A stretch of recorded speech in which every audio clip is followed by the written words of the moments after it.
Eastern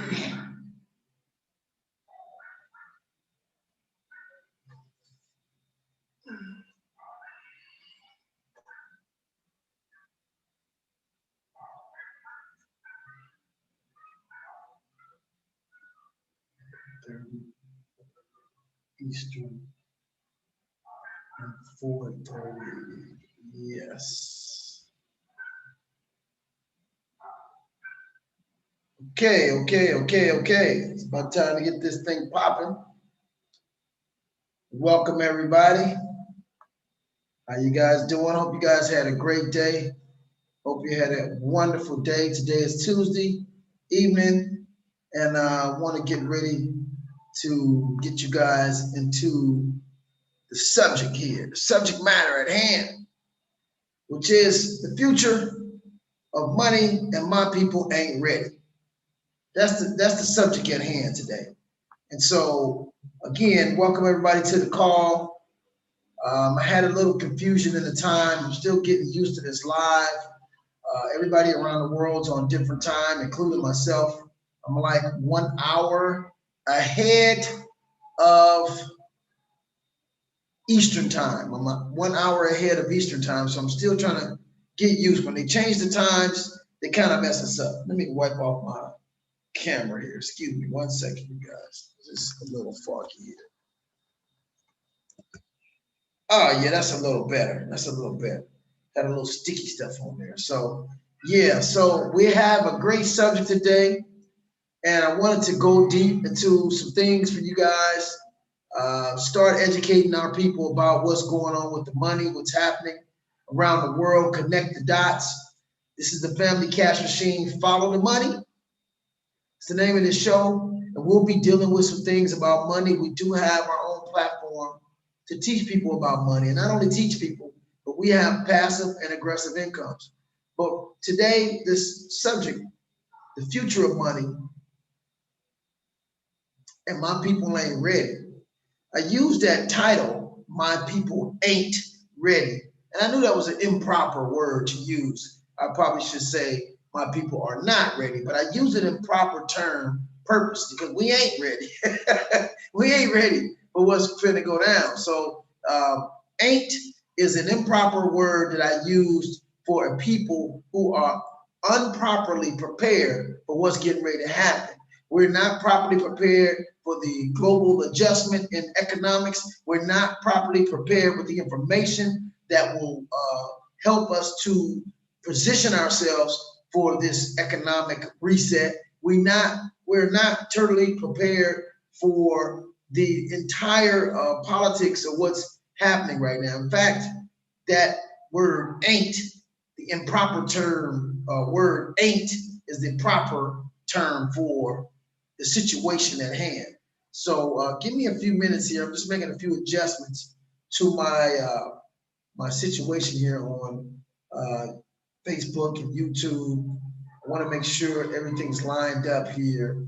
I know I said 4:30 Eastern, but I actually said 8:30 Eastern and 4:30 Western, which I'm on time Western, but I'm an hour off on the Eastern. My bad, because again, like I said, my time has been adjusted and I'm about 1 hour ahead of Eastern time.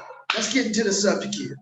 You know, the future of money and my people ain't ready. Let's go into this subject at hand and how is this working? Again, like I said, I purposely made sure that I did not title this properly. Talk about, the history. In order for us to understand the future of money, we're going to have to understand the history of money. And I'm not going to go too deep into the history, but I do have to touch on a few things about history, because without understanding what was, you don't understand what is, and you're ill prepared to project the future of money, which is the topic. The future of money, and my people ain't ready. So one of the things that we did with this channel here, the Family Cash Machine, Follow the Money, this is specifically a show that will highlight history and will connect the dots on certain stories in history that you were told. And when you follow the money, which is the name of this particular channel, follow the money, you're going to find that it's very smelly trail. It can be a very bloody trail and also a dirty trail when you follow the money. So when we go into the history of money, for some reason, America has a hegemony when it comes to the money, meaning that, that's a Greek word, which basically means that it's derived from ascendancy or dominancy or dominion, imperium, or predominance, sovereignty, or supremacy. So the word hegemony, America has an hegemony. Now, how did it get its hegemony? Now, most people will say, well, it got its hegemony from the Bretton Woods conference, which is where most of us actually sat down, all the different countries sat down, and I think it was 45 or something right before the end of the world, 1944.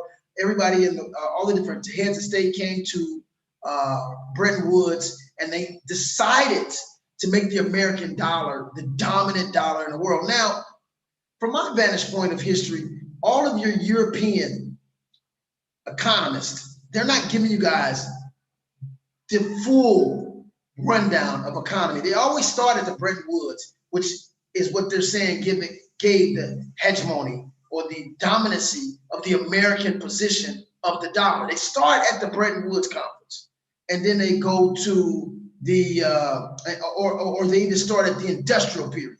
So most of the times they start at the industrial period, and then from the industrial period they move up into the Bretton Woods period. Well, I see it a little different, because at the Bretton Woods of 1944, what happened is they actually all agreed that the value of the American dollar was supreme, was dominant. They just, all they did was acknowledge something that had already transpired. But how did the American dollar get its value? That's the question.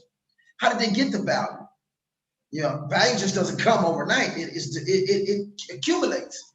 And so a lot of economists, European economists, again, will tell you guys, well, the value derived from the industrial period. That's what some of them will tell you, that it derived from the industrial period. And again, I just don't believe in giving you guys a little piece of the puzzle. I want to give you guys the whole thing. I want to give you guys a little piece. I want you guys to get the wholeness of what's happening. That's not the full truth. It even predates and goes further than that. It actually goes into a period that they call the agricultural period.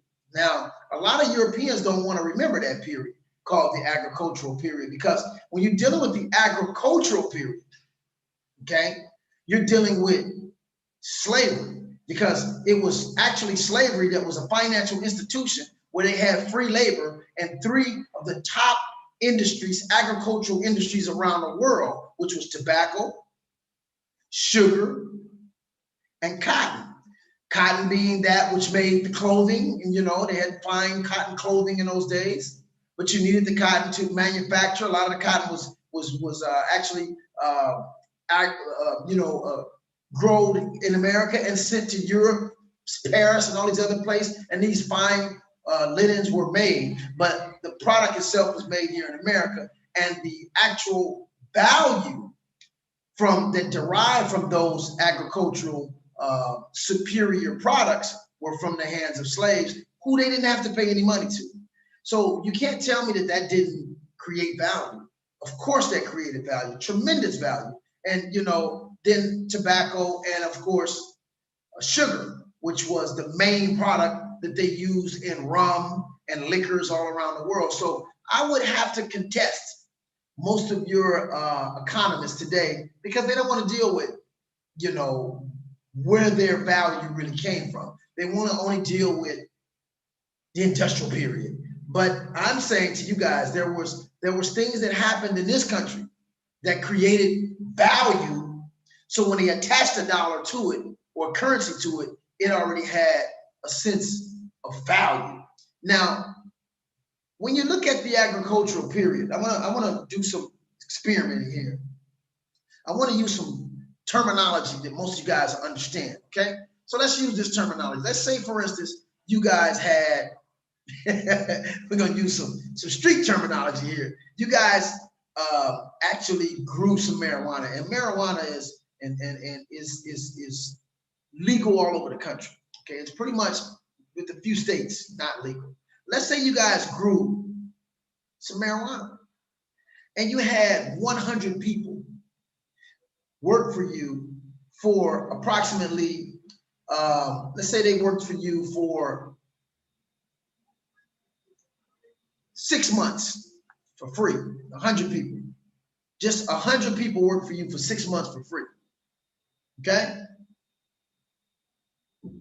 you can grow quite a bit of marijuana with 6 months free labor with 100 people. I think within that 6 months you'll be wealthy. You'll be pretty fat. Your pockets will be pretty fat. So you figure that 6 months of free labor for 100 people. You do the math. With a product that's a superior product, that's an in-demand product like marijuana today. Well, let's anticipate that. Let's look at maybe 10,000 people working for you for 2 years for free. And with a product like marijuana, that is one of the superior products, most demand products in the country right now, you will be probably over hundreds of millions of dollars for sure. Just think about it. You're getting free labor. You're getting one of the best top products in the country, most demand, and all this labor you're getting for free, and you're selling this product, which is a high demand product with a high ticket. So just imagine over 17, 20 million people working for not a year, but working for over 300 years for free and not ever receiving pay, and producing 3 products: sugar, cotton, and as well tobacco, which are top demand products that are getting top market price. You'll be a trillionaire, quite a billionaire. So this is what happened here in America. This is, I'm laying down a foundation of economics. I want you guys to understand the hegemony, how it got its supremacy in the dollar. It was way before the industrial period, I'm telling you, because when the industrial period came, you had families. You had wealthy families that had the money to actually construct the factory, okay? You had families who had accumulated generational wealth, who had the money to build these factories and employ people massively and hide their money from slavery, okay? So again, before the industrial period created the giants that it did, the Rockefellers, the DuPonts, and all these different people, you had the agricultural period. We can't forget that. That was an economic period, an era that created dominancy in the American culture. Then we also had before that another period that economists just kind of like breeze over. They don't really talk about this particular period, and I call it the real estate period. There was a real estate period that a lot of economists don't want to talk about in this country. And this particular real estate period, I'm gonna share my screen with you guys. This particular real estate period was quite interesting. And a lot of people say, man, you had a real estate boom in America before slavery? Yes, you did. And right now, let me go to the slide and show you. I'm gonna share my slides with you real quick. You guys will see the slides. And let me see here. Let me share the slide with you. Okay. I didn't share my screen. Sorry about that. Excuse me, guys. Get out of here. Share my screen with you guys. Okay, let me share my screen. And we'll go into some of these slides. I want you guys to see what happened in this particular period called the real estate boom period. That's what I'm calling it. Because we're talking about value. We're talking about the hegemony of the American dollar, the superiority of the American dollar. Where did it get its superiority from? From the industrial period? No. Before that, you had the agricultural period, which is when they had slaves for free labor. They had a bunch of products, you know, tobacco, sugar, and cotton. And they derived a lot of value from there. So let me go ahead and share what you got on my screen. Okay, the family cash machine right now. You know, the Native Americans. What about the Native Americans? What happened to the Native Americans? We're just not counting them in. And there was a massive land taken from these individuals. Massive land. That's real estate.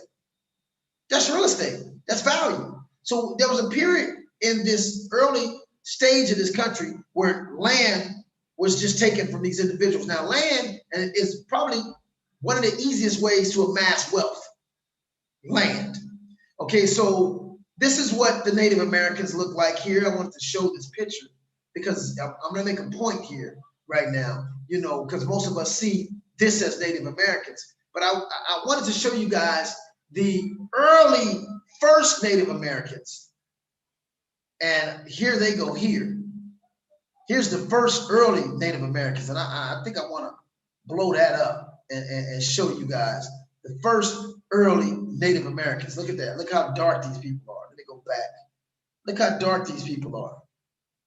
Look how dark these people are. These are the first Native Americans. These are not the Native Americans that I just showed. Let me go back.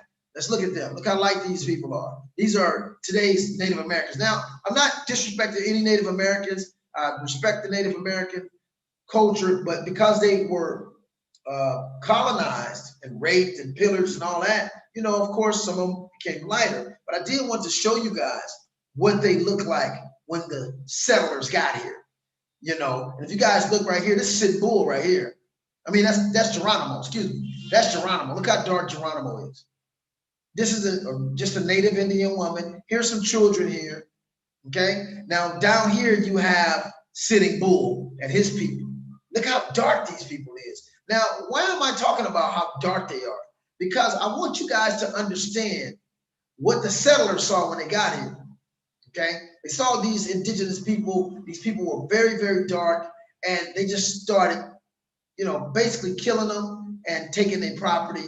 And like I said, land is one of the best ways to accumulate wealth. So again, we can't start with the industrial period. That's not how the American dollar got strong. First of all, they had this free labor. So there was a huge amount of people here that came here and settled here who amassed wealth with the products that they were harvesting for free. Basically, all they had to pay for was seeds and to feed the slaves, which was pretty much nothing. They didn't have to really pay them, you know. So they made a lot of money in that era, which I call the agricultural area. And then they made a lot of money in the era before that, which I call the real estate era, when they just took land from these Native Americans, that the individuals they call Native Americans, who were native to this land. Okay, now I'm going to show you guys something very interesting. Now, why did I show you guys, and why did I make an emphasis on how dark these people were?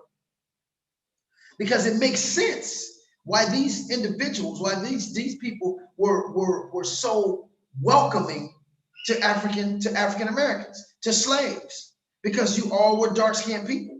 It makes sense why they welcomed you into their village and accepted you in their village, and you became a part of their village, because you had a lot in common other than just you being dark.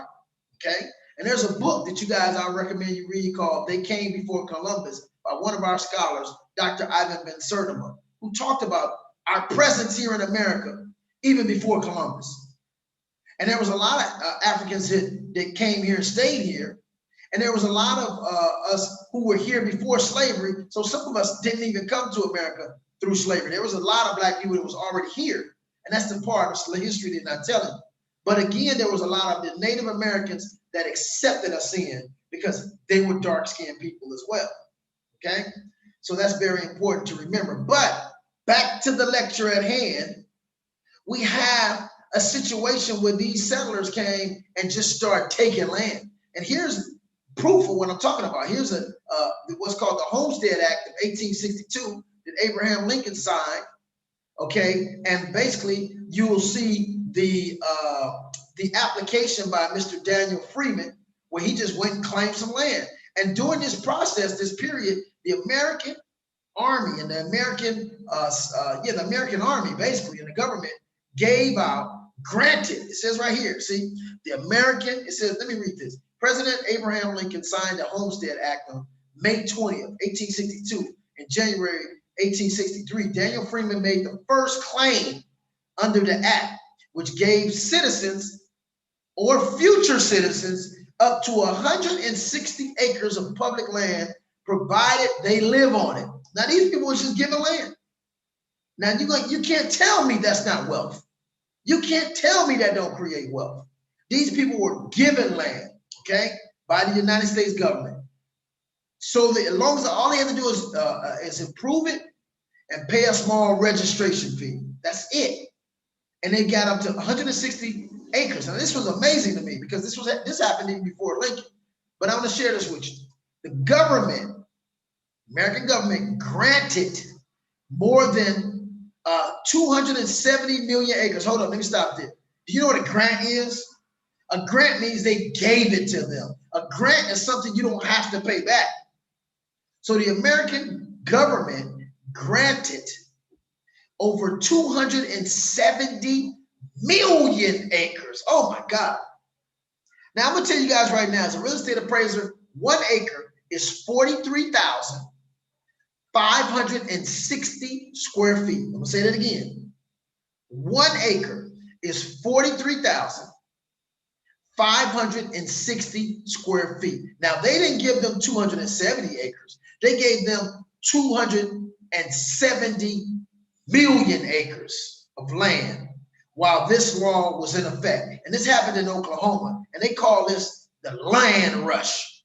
Because what they did, and once they decimated and created genocide on the Native Americans, then they just brought a bunch of settlers over here and just gave them land. So did the value of the American dollar start with the industrial period in the 30s? I think not.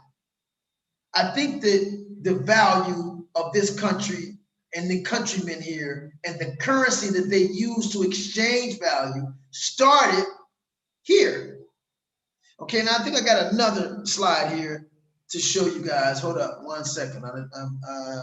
So that's where it started. I think I had another slide to show you on that. Did I? I don't see it. But there was some more land. I think there was another land rush we had a land rush in Ohio. There was land rushes in a lot of different states, especially going west. But a lot of the land in this country was settled and it was granted by the government after they killed the Native American Indians. Now, I said all that to say this. Value, where does value come from? You can't just create a currency with no value. You have to have value. Where does that value come from? So we're talking about the future of money, but I had to go back a little bit in the past and show you guys the past, the history, so we can build up to today and you can understand the future of where this stuff is going, okay? So there were several states in the United States where they just had land rushes, where they just lined up people and just flooded them, okay? Just flooded them. Now, I'm gonna reiterate on the Bretton Woods conference, because what happened at the Bretton Woods conference is they only acknowledged that the American dollar had more value. They acknowledged the fact that there were more millionaires here who were backing the gold or backing the currencies with gold in the mints. So we have more gold than any other country. So what happened was all these other countries, they used the American dollar as an anchor, and they anchored their currencies with the American dollar. So it became the hegemony, back to that word, the dominant dollar in the world.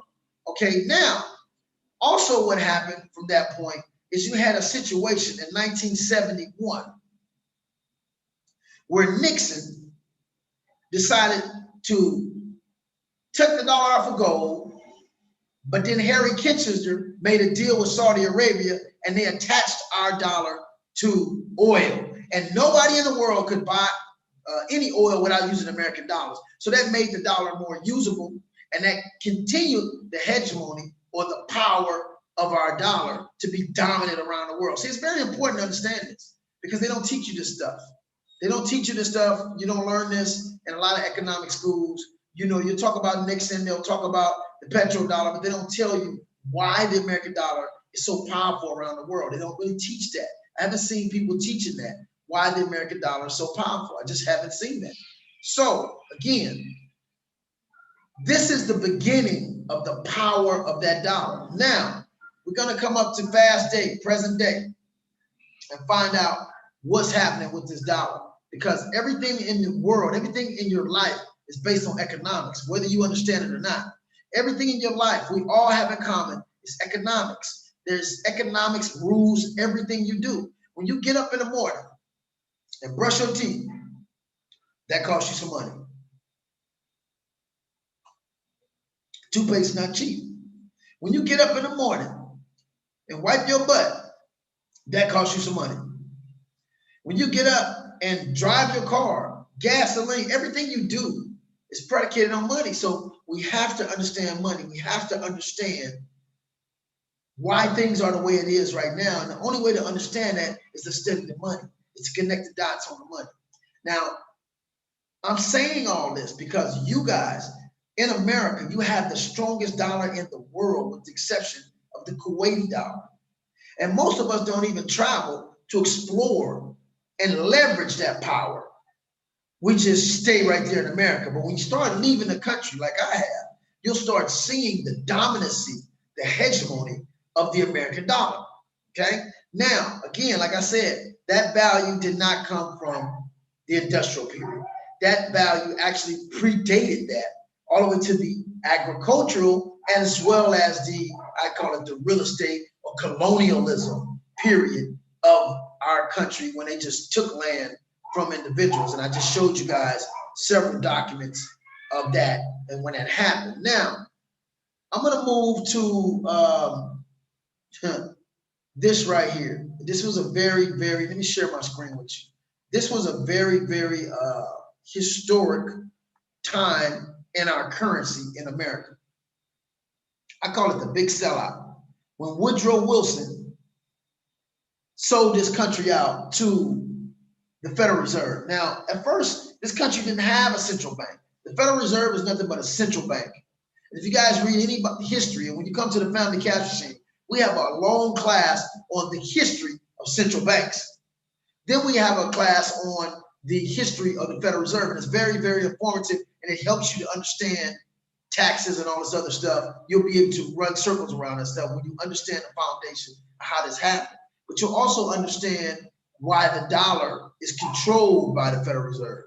At one time, we had Lincoln created his own dollar, which I think is what got him killed. He created something called the greenback, and he wasn't attached to any central banks. In fact, he was a president that denied access to central banks to America, which is what got him killed. Okay, so the big sellout. I advise all of you guys to get this book right here called The Creature from Jekyll Island. That's the author right there, G. Edward Griffin. I had an opportunity to meet him at a party I went to in Las Vegas for Albrecht, the gentleman who had the Silk Road. They were trying to raise money for him to get him out of jail. And I actually met him. We talked. I talked about the family cash machine, cryptocurrency courses. I told him about our courses on the history of the Federal Reserve, the history of the central banks. He loved it. He absolutely loved our teaching. But he's one of the guys that helped me to understand how the central banks got formulated here in America in 1914. When they did that, they basically sold the country out. Okay, they basically sold the country out when that happened. Now, I want to watch a quick video with you guys because once the central bank, the Federal Reserve, which is not a part of this government, you need to understand that. It is a foreign entity.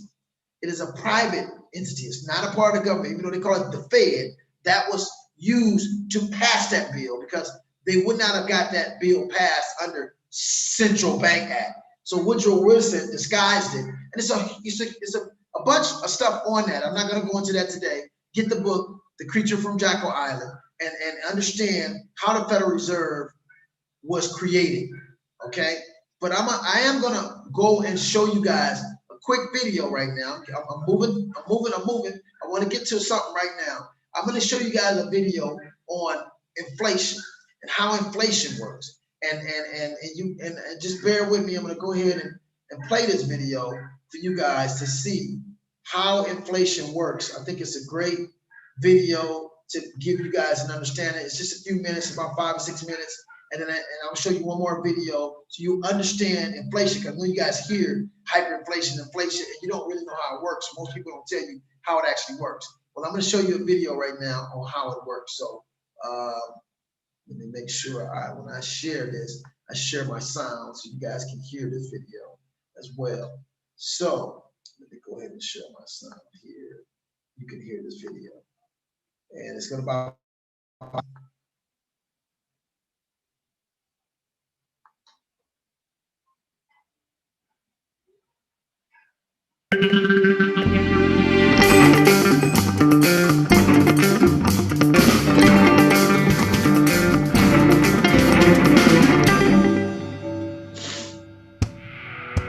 It's not easy being a dictator.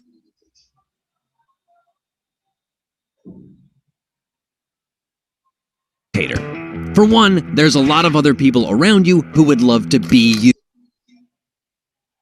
you, so you're constantly worrying about staying in power. Navigating the gray area between political rivals and political allies is a total headache. Plus, there's all those pesky people who you're supposed to be in charge of. How to give them as little as possible without inciting rebellion is a never-ending balancing act. Robert Mugabe, the president of Zimbabwe, was facing these problems around 2000. He needed money to bribe his enemies and reward his allies. Unfortunately, he had taxed pretty much everything there was to tax, and his policies had scared away investors. The economy wasn't doing well, and his people were unemployed and hungry. So, where to get the money? Well, one of the perks of running a country is that you get your very own money-making machine, the printing presses. So, in a pinch, you can just print more money, which is exactly what Mugabe did. The newly printed money didn't increase productivity in the Zimbabwean economy, and there was no new investment, so the economy couldn't produce more goods. In effect, you had more money chasing the same goods. More money chasing the same goods meant that the purchasing power of the Zimbabwean dollar fell. You needed more dollars to buy the same stuff as before. In other words, as the newly printed money began flooding the market, prices began to rise. Prices began to increase at a rate of about 50% a year, and that was only the beginning. As prices rose, the government had to print even more money to buy just as many goods as before. And so they did. And that is how things got out of control. The faster prices rose, the more money the government printed. And the faster prices rose. A feedback loop. By 2001, prices were rising at a rate of 100% per year.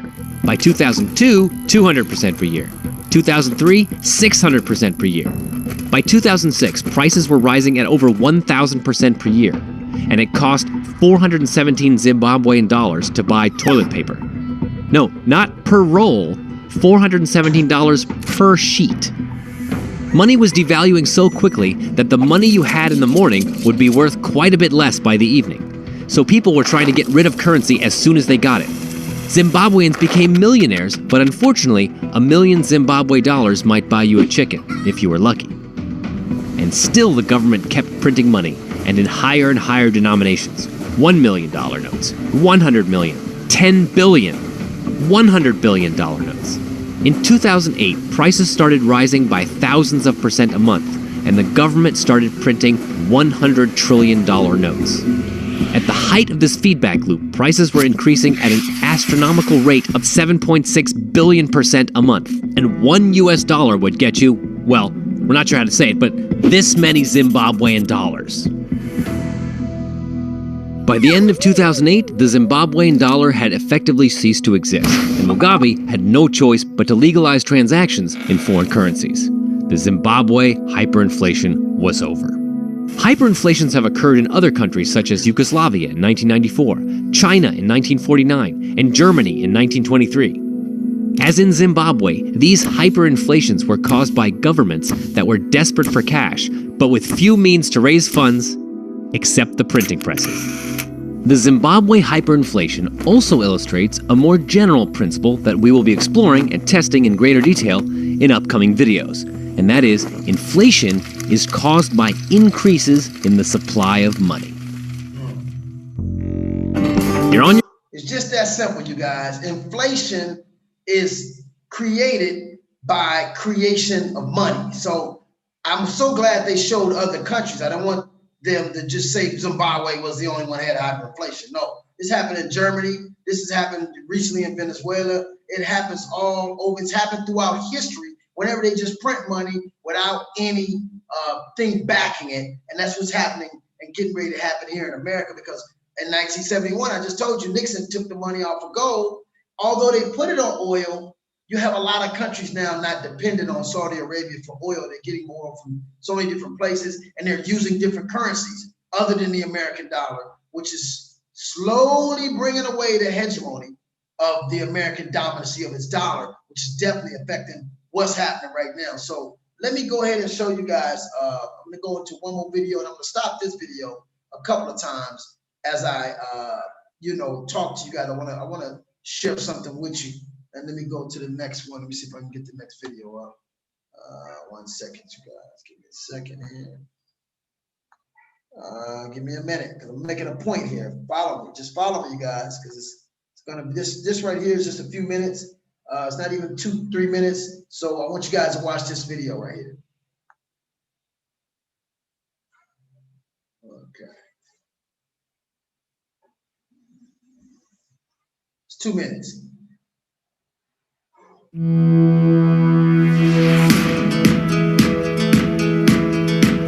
Inflation is a rise in the price of a country's goods and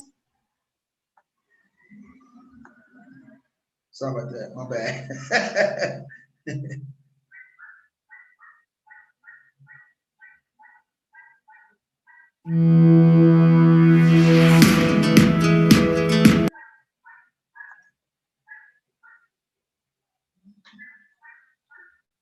My key started over. I'm sorry about this. Inflation is a rise in the price of a country's goods and services, while there is a loss in that currency's real value. Hyperinflation occurs when inflation gets out of hand and the prices of goods can be seen doubling literally every 24 hours. Hungary, Israel, Yugoslavia, Argentina, Brazil, and Greece are just a few examples of countries that have recently suffered from hyperinflation. And today I want to bring our focus onto two: Germany and Venezuela. After World War I, Germany established the Weimar Republic, which lasted from 1918 to 1924. This republic attempted to restabilize the country. However, a string of bad economic decisions and unfortunate events caused severe hyperinflation to occur. Here we have a 2 German mark from 1920, and we can see how hyperinflation caused this mark's denomination to rise up to over 2 million.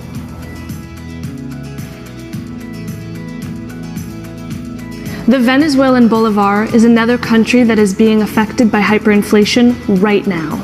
At its lowest point, Venezuela's inflation rate hovered at just above 3% in 1973, and today it has skyrocketed to well over 82,000%. The Bolivar Fuerte was established in 2007 to replace the Bolivar that had been suffering from inflation up until then. Today, the Bolivar Soberano has replaced the Bolivar Fuerte as Venezuela's official currency. All of them share the same image but have different denominations. These banknotes are important reminders of what hyperinflation can do to an economy. We hope you have a clearer understanding. Okay, that's it on hyperinflation. I wanted you guys to understand where we're at right now in this country, where we're at in the world. Because what's happening right now in this world is we have a lot of printing of money going on, and you guys are not understanding what QE is. QE, quantitative easing, they got a huge mathematical formula for what it is, but it's just basically print money. It's just basically printing money. So you guys, we've been living this now. We're creating hyperinflation. And this is why it's costing you more and more money to do the same thing that you were doing last year. And the cost of whatever currency you're on, no matter where you're at in the world, none of the currencies now are backed by dollar, backed by gold ever since 1971. That was the last time that a dollar was backed by gold. And so now, for the last 50 years or so, we've just been printing money.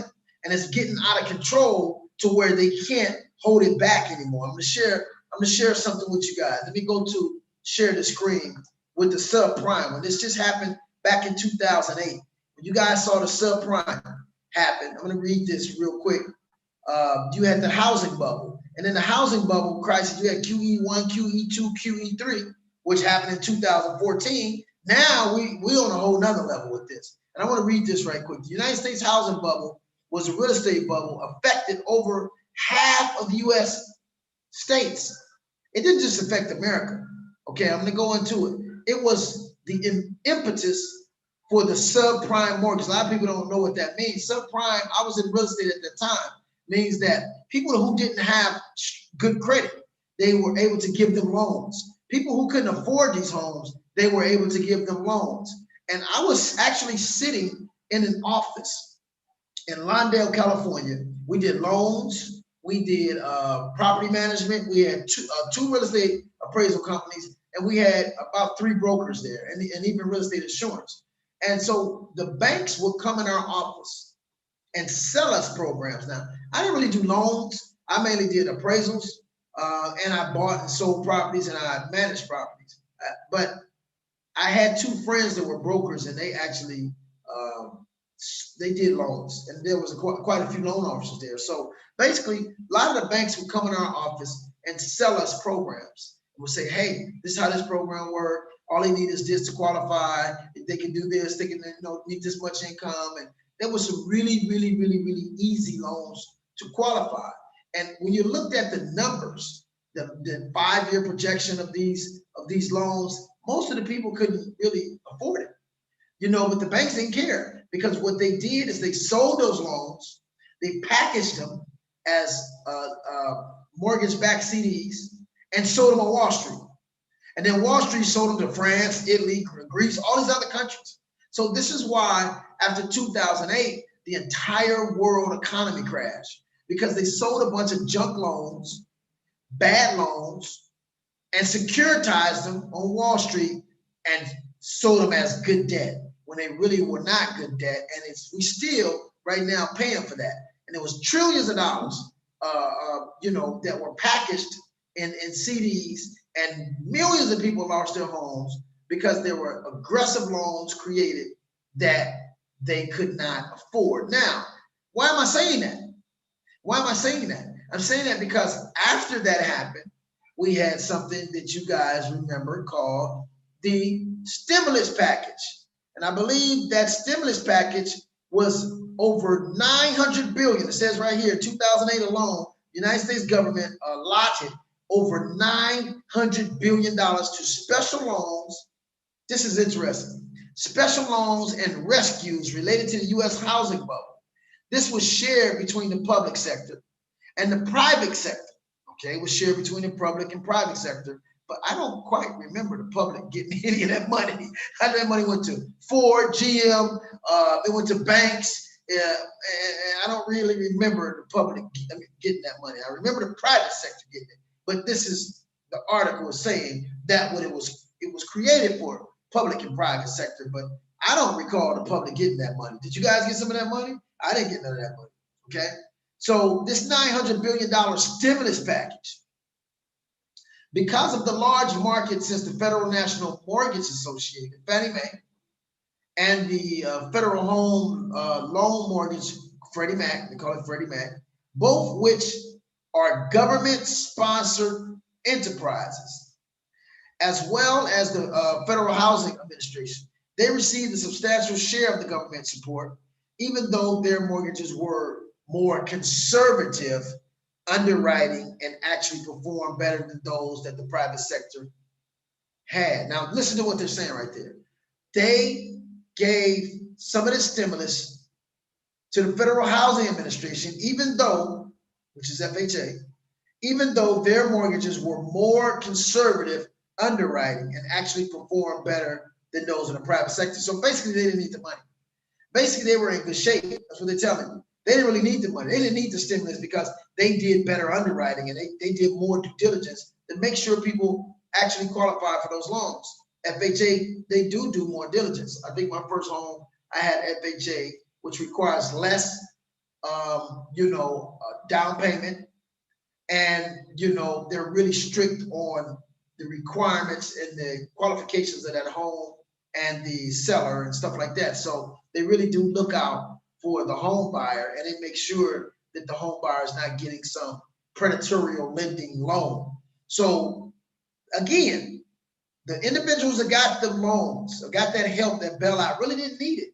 In fact, I remember when Bank of America got some money from the government, and they were supposed to lend that money out to people, to help people, the public sector, and they never did. And after about, I think, 3 years, Obama wanted them to give that money back and asked them what did they do with the money. So they gave it back. But do you know how much money a bank makes in a year on your money, on a month?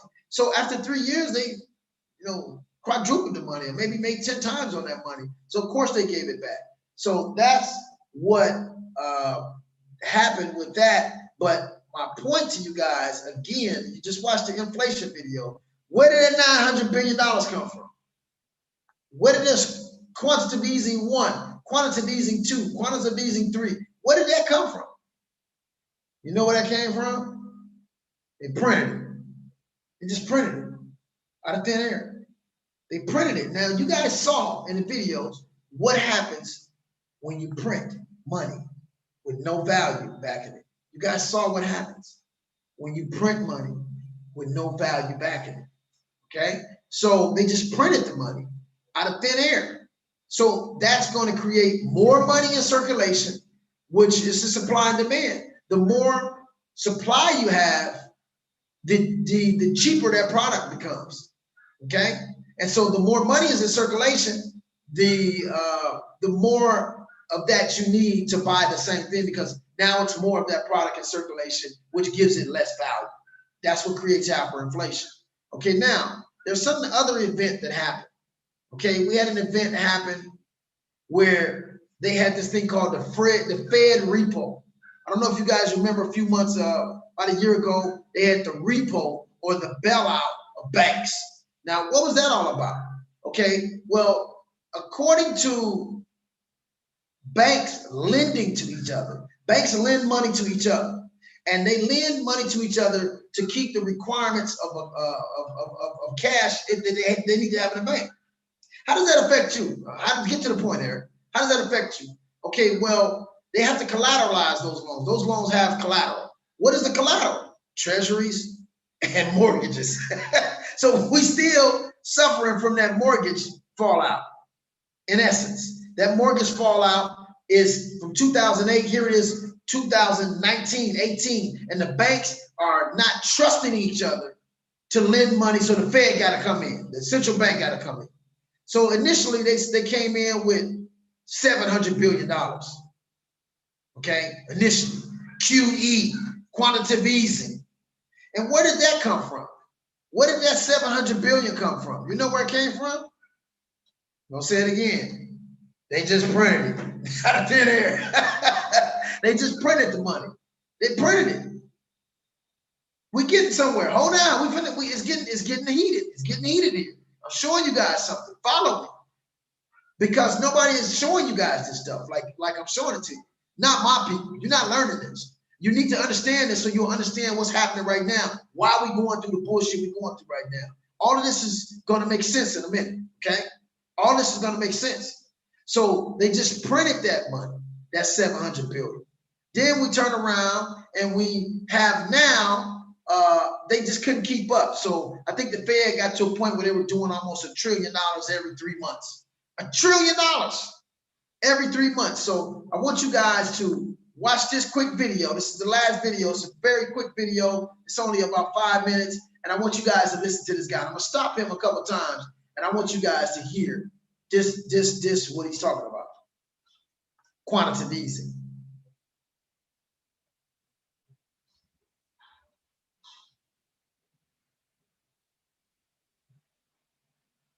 And this guy here works for the Federal Reserve.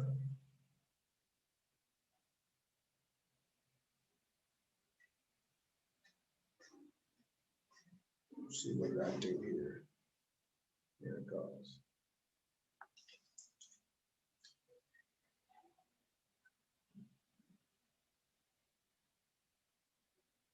Okay, not liking that. Sorry about that. Let me shrink that screen down. Can you characterize everything that the Fed has done this past week as essentially flooding the system with money? Yes. Exactly.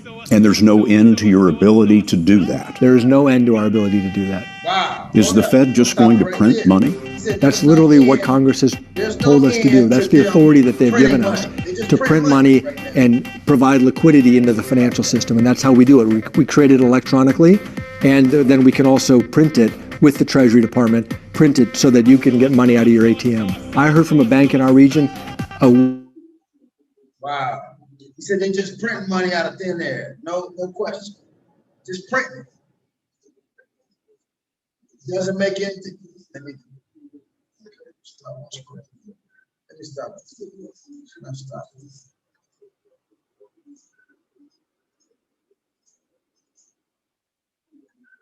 Oh, there it is.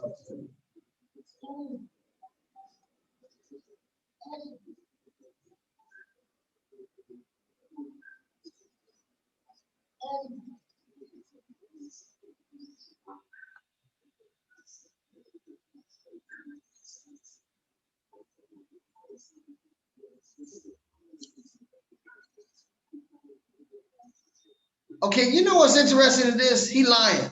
First of all, he said that the bank's got all the money in there for you. You can go and get your money. Well, that's not true. What banks do, according to the FDIC, and I was licensed with the FDIC, they take 90% of the money you deposit and they lend it out. That's called fractionalized lending. So if I go to the bank and get the money, they got it. But if everybody goes to that bank and get their money out, they don't have the money there. He said they do. Where's the fact checkers at? I'm gonna put this video on YouTube. I'm gonna put this video, on Facebook and see where the fact checkers at. Are the fact checkers there that's gonna fact check this? Because he's lying. That's not true. That's not how it actually works.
Scenario is we will at least have a mild recession like after 9/11. The worst case would be we'd have a deep recession like the 2008 financial crisis. We just don't know right now.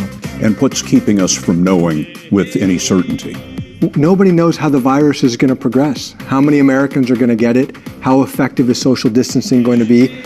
How long will it take the healthcare system to catch up? Nationwide last week, there were almost 300,000 people filing first claims for unemployment benefits. It could be 5 times that amount. All right, I'm gonna stop it right there. We're gonna chat. Let's talk right now. Because he's saying that the unemployment is the highest it's ever been. And he's saying we're gonna be okay, don't worry about it, everything's okay. We got plenty of money. Yeah, you got money to print, but that money doesn't have any value. This is a problem what we have right now. Okay, this is really leading into where I'm going about the future of money. This is all about what I'm talking about. I had to play that for you guys so you can get a perspective, not from me, but from people from the Federal Reserve, people from the global economy, and find out why everything's going the way it's going right now. So what I want to do right now is I want to show you guys again what happened after that. What happened after that? Let me go to the next event. We're gonna get through this. I'm almost done. And then I'm gonna talk. We're gonna put this all together. So just bear with me right now. Okay, so what happened after that? What happened after that was we had a crisis. Okay. We had a crisis, and there were stimulus checks created, $1,200 for each American, a taxpaying citizen. That's a lot of money. Then they had this crisis. I don't want to say the name. If I say the name, it's gonna stop my video. I want my video stop. I want you guys to be. I want this to, people to see what I'm talking about. But this crisis that they created, they had a business check. I'm not gonna say the name of it. the C business check, emergency loans. Then they had the EDD, the unemployment started pumping out checks. Then they had the PPE loans.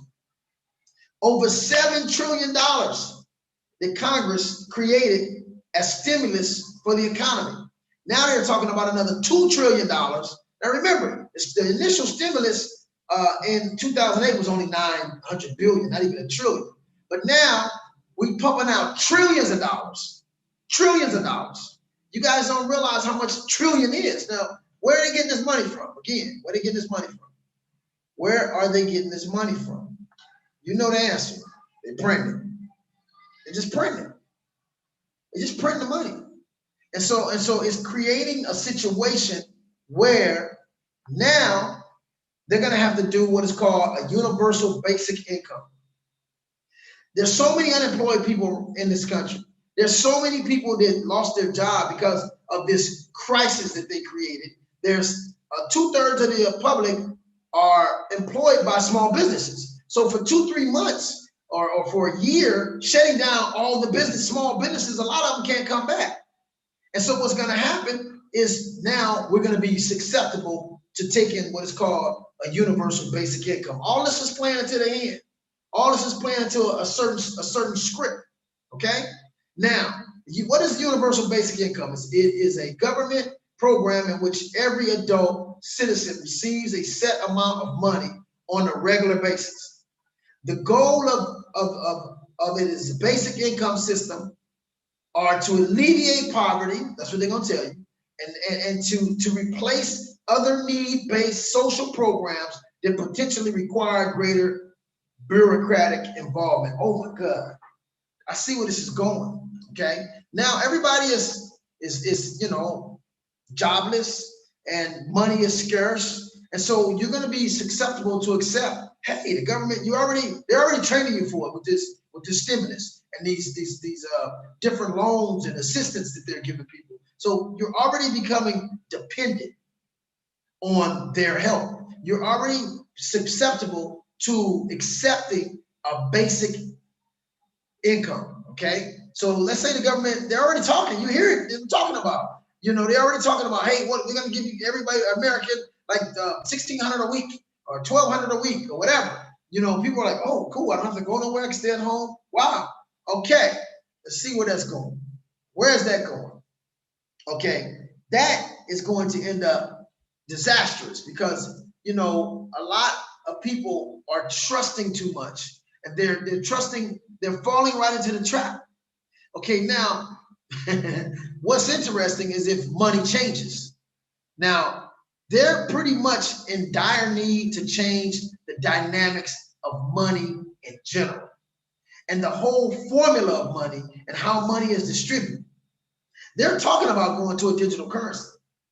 And they've been moving towards this for years. So if you guys accept this basic, universal basic income, is it going to be cash? Is it going to be credit card? I mean, what is it going to be? So I found some interesting things here that been going on in this country and around the world. It's like I said, they needed a situation. They had to create a situation. Now, here's a book that I recommend everybody to read. I read this years ago, and it's called Behold the Pale Horse. I read this back in 1991. And I read this book back in 1991. Let me currently put this slide up. And this book here was written by a guy named William Cooper, who's actually dead now. They killed him. But it talked about this chip called an RFID chip, or radio frequency identification chip. Okay. This was back in 91. I read this. And so when I was talking about this in 94, 95, 96, I was labeled a conspiracy theorist. Oh, he's a conspiracy theorist. Okay, so this book was written, not really written by William Cooper, but he basically kind of like borrowed or stole Navy intelligence documents, and he photocopied a lot of stuff and put it into the book. And then, of course, he wrote some stuff too. So in that book, it talks about this RFID chip. Now, interestingly so, this gentleman right here, Bill Gates, and these are several articles I found on it recently that states here, Microsoft, and one of them is called VeriChip, like verification chip. And you guys hear this guy all the time talking about this on the news. Where am I going? Where am I going? I'm moving up to the future of money. All of this is connected to the future of money, okay? We already have established that the economy's crashing. I've been talking about this for 3 years. I've been talking about this for almost 4 years on the internet. You guys check my history. I've been talking about the global economic crash. I've been talking about the fact that money has not been backed by gold or silver and that money is just being printed. I've been talking about this. And now everything coming to a head. Okay, so all the different things that I've been showing you guys, it's all coming to fruition, to manifestation. So we have this VeriChip. Now, here's some articles here. Microsoft partners with implantable RFID chips makers, VeriChip. Okay, RFID journal, Microsoft plans to make VeriChips, Verimed. So they're going to use medical as an excuse to enchip you. Okay, they're gonna use medical to get the excuse to get you to agree with it. See, they got to get you to agree with this stuff. So they had to come up with a crisis. Wow, these people are deviously intelligent. So they had to come up with a crisis, first of all, to blame the economic crash. They had to come up with a crisis to be able to reset the currencies around the world, to be able to create a whole new currency system. And I think it talks about this kind of stuff in the Bible. Chips, it talks about mark of the beast, it talks about you won't be able to purchase nothing without these different, gadgets and stuff. This is coming to fruition here. It's been a plan for a long time. And my people ain't ready for this. They've been reading the Bible, but they ain't really ready for this. Now, this is not a biblical webinar I'm doing. I'm just quoting some things that's all coming together and making sense. Okay, Microsoft offers RFID systems to Postal Service, Computer World. So this guy all over the place, he's a madman. Microsoft makes the software for the RFID package to work with hardware companies such as Texas Instruments. Texas Instruments is a big company. There's another article, 6 Sense, Microsoft Research. The key technology underlining 6 Sense is radio frequency identification, which is the RFID chips. When I first read that stuff back in 1990, I thought it was a little way out. I'm not gonna lie. I thought it was a little way out. I was like, man, it's kind of way out, But as you can see, this has been a part of a script, a plan for a long time. And I think one of our ex-presidents, Roosevelt, said, if you see events happening in government, it has been planned. It's not just coincidence. The major events in government are always planned. And so I thought that was quite an interesting comment. Now, again, let's move forward to the next slide here. And let me see, you guys, 1 second. I want you guys to watch this video here because this came out today. I showed this to my business partner. This came out today, and this is Mark Zuckerberg, okay, and Facebook. And you guys need to hear this because I'm gonna base my closing statements and bring this all together based on this here. Now watch this right here. Watch this that happened today in Senate with Mark Zuckerberg and Facebook. 19th century, the heads of the biggest corporations in America, the robber barons, got together and they set rates, they set prices, they determined how they would control information flow, they determined how they get rid of competition. And I'll be darned if we aren't right back there again. except for this time, you're the robber barons. Your companies are the most powerful companies in the world, and I want to talk about how you're coordinating together to control information. In recent days, my office was contacted by a Facebook whistleblower, a former employee of the company with direct. Now, he got a whistleblower inside Facebook. He had an agent provocateur inside of Facebook, and also he's talking about dominating, and he's talking about manipulating information. And that's exactly what they're doing right now. Because again, where's the fact checkers when they come to dismiss information that I'm seeing on Facebook? But whenever I put something out to inform people, they come out with these fact checkers and they say, hey, that's false.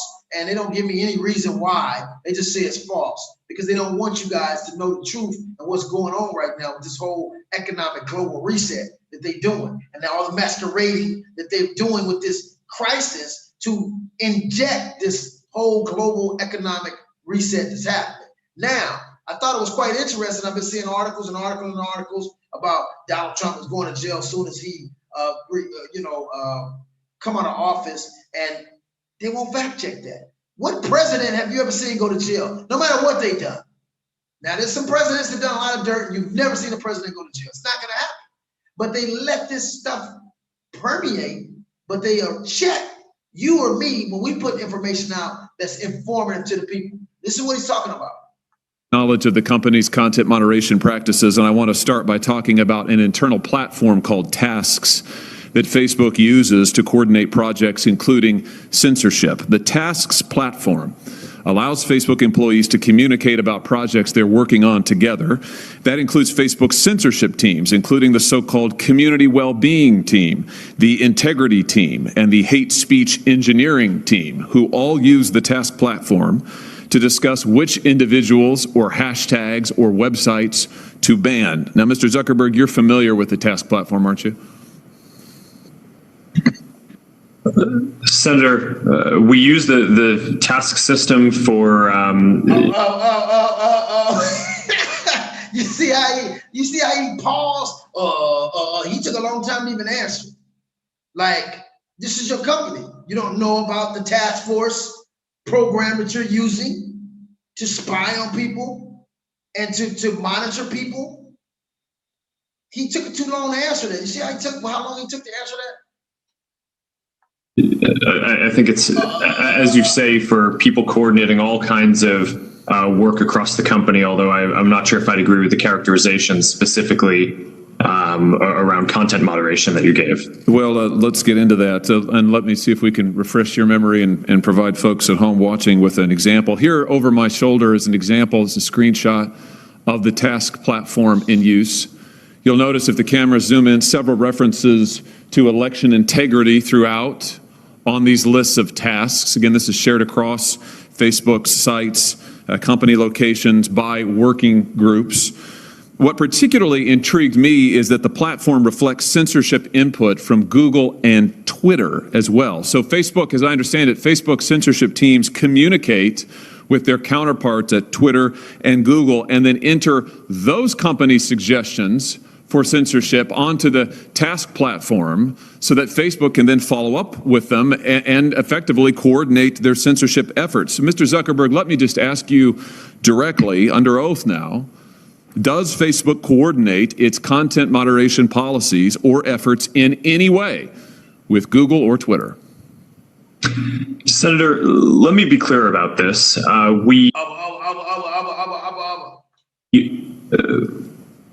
We do coordinate on and share signals on security-related topics.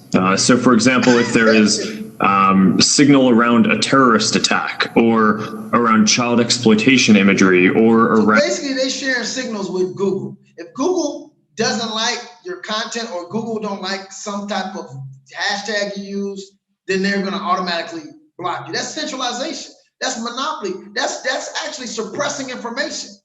That's just worse than China. That's just as worse as North Korea. And why am I talking about all this? Because all this is going together with the reset of the currency, with the chips, all this stuff is going together. And they're invading your privacy. They're hindering you from knowing what's going on. Anything that you talk about with the crisis or with the, I'm not going to say the number, the Cinco the technology, you guys know what it is. I don't want my videos blocked, but anything you talk about on those bases, they're blocking it. Anything that you talk about as far as what they're doing and how they're putting together all this fake information and manipulating people through fear, anything that you talk about the fake numbers and how they're exacerbating the numbers, they're blocking. And remember that Facebook has 2 billion people on it in the world. That's 1/3 of the world's population. And remember, they own Instagram, which is, I don't know how many billions. Then they also own WhatsApp. Then they also own a bunch of apps. They probably got half of the world's population under control to monitor, to suppress, to block information at a time when people don't know what the hell going on and people trying to find out what's happening. This is dangerous. This is very dangerous, okay? And also, they're working with Google. Well, Google owns YouTube. Google is the #1 search engine in the world. The second search engine in the world is YouTube. So Google owning YouTube, this is like 80% of the world is being suppressed. Their data, their information is being monitored and surveyed, and is being pretty much suppressed from the public. Anything that is of truth that you guys need to know about what the hell's going on right now, they're blocking it. This is a huge problem. This is what I talk about centralization. Around a foreign government creating an influence operation, that is an area where the companies do share signals about what they see. But I think it's important to be very clear that that is distinct from the content moderation policies that we or the other companies have, where once we share intelligence or signals between the companies, each company makes its own assessment of the right way to address and deal with that information. Well, I'm talking about content moderation. I'm talking about individuals, websites, hashtags, phrases to ban. Is it your testimony that you do not communicate with Twitter or Google about content moderation, about individuals, websites, phrases, hashtags to ban? Just yes or no. Do you communicate with Twitter or Google about coordinating your policies in this way? Senator, we do not coordinate our policies. Do your Facebook content moderation teams communicate with their counterparts at Twitter or Google? Senator, I'm not aware of anything specific, but I think it would be probably pretty normal for people to talk to their... He's not answering it clear. He knows what's going on. He didn't answer the question. Their peers and colleagues in the industry. It would be normal, but you don't do it? No, I'm saying that I'm not aware of any... He keeps See, you got to watch this, because he has too much power over the world's data, your information, okay? Particular conversation, but I would expect that some level of communication probably happens. But that is different from coordinating what our policies are or our responses in specific instances. Well, fortunately, I understand that the task platform is searchable. So will you provide a list of every mention of Google or Twitter from the tasks platform to this committee? Senator, that's something that I can follow up with you and your team after. Listen to what's going on here, okay? If you guys pay attention, he's not cooperating. And if you guys pay attention, he's double talking. He actually has to admit that these programs exist, but he's saying that they're not what they are, but they are created to do what they are, what they're saying they do. Well, yes or no, I'm sure you can follow up with the list, but why don't you commit while I've got you here under oath? It's so much better to do this under oath. Will you commit now to providing a list from the tasks platform of every mention of Google or Twitter? Senator, respectfully, I'm without having looked into this, I'm not aware of any sensitivity that might exist around that. So I don't think it would be wise for me to commit to that right now. So but I would have to follow. Now, this is a senator in the U.S. government Congress asking him, and he's saying he doesn't know if he can give that to him.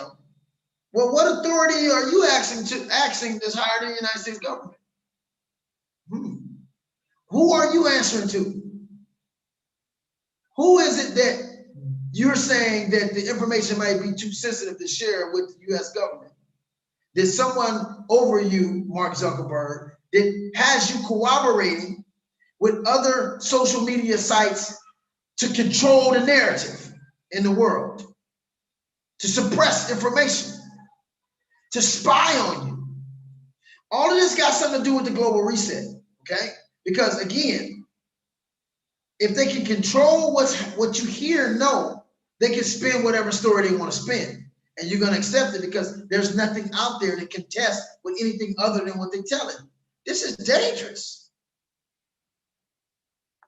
How many items on the task platform reflect that Facebook, Twitter, and Google are sharing information about websites or hashtags or platforms that they want to suppress? Senator, I do not know. I don't believe this mess. Every time he asks me a question, he's I will do this. I will not answer the questions. You're not cooperating. You're under a higher authority to answer to other than the U.S. government. That's what he's telling you. He's answering to somebody else other than the U.S. government. He's cooperating with all these major corporations that have your data and your information. What are they doing with this data? And why are they suppressing anything that don't go with the narrative that they're spinning these lies to the American public and the world right now about the crisis that we're under? Why are they all playing into a script? Wow, this is important, man. And this just happened today. This is the day of this that I'm doing this video. This just came out today. Will you provide a list of every website and hashtag that Facebook content moderation teams have discussed banning on the task platform? Senator, again, I would be happy to follow up with you or your team to discuss further how we might move forward on that. But without will you commit to it here? Senator Cruz and Senator Lee both asked you for lists of individuals, websites, entities that have been subject to content moderation. You expressed doubt about whether any such information exists, but you've also now said that the task website, you've acknowledged the task platform exists, yes, that it is searchable. So will you commit to providing the information you have logged on the task website about content moderation that your company has undertaken? Yes or no? Senator, I think it would be better to follow up once I've had a chance to discuss with my team what any sensitivity around that would be. When has his team been more superior than Congress? You guys got to listen to what he's saying. When has his team worked for him? When is his team? Who's on his team? Who does he answer to? It's bigger than the United States government. That's the question here. Who is he protecting? See? Who is he afraid of that he has to answer to? See, this is one of the fifth richest men in the world, supposedly. Okay, that might prevent the kind of sharing that you're talking about. But once I've done that, I would be happy to follow up. All right, so you won't commit to do it here. We could, of course, subpoena this information, but I'd much rather get it from you voluntarily. But I think let everybody take note that Mr. Zuckerberg has now repeatedly refused to provide information that he knows that he has and has now acknowledged that he has, that Tasks has under oath. Let me switch to a different topic.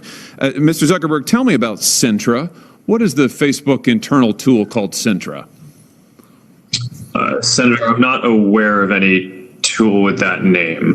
Come on now, man, you sound stupid, Mark. You started off for the people. You started off with a website for the people to communicate, and now you've turned it into a monster.